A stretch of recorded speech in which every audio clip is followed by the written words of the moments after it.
মাসকলাই ডাল সবাই তো জানেন, চিনেন, খেতেও স্বাদ। চলুন দেখি কীভাবে রান্না করে। আসসালামু আলাইকুম।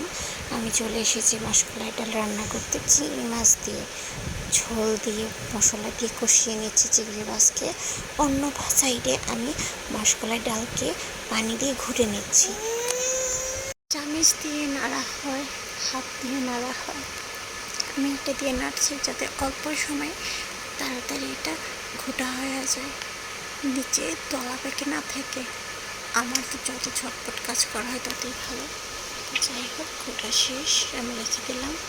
এখন চুলায় ঢেলে দিব। ওই চিংড়ি মাছটা হয়ে এসেছে।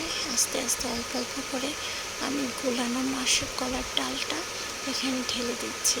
তো যাই হোক, দেখুন এখানেও যাতে দলা পেকে না যায়, আস্তে আস্তে নাড়ছি। আমি ভিডিওটা ফাস্ট করে দিয়েছি যাতে ভিডিওটা বড় না হয়। তো তার জন্য দেখুন কি সুন্দর একটা কালার এসেছে। এটা খেতে খুব স্বাদ। এখানে আমি ভাত আর গোস্ত চড়িয়ে দিয়েছি। বাবুর সাথে সব কিছু একা সামলানো খুবই টাফ। তো যাই হোক, আপনারা ভালো থাকবেন, ভিডিওটা লাইক কমেন্ট দিয়ে পাশে থাকবেন। আল্লাহ হাফিজ।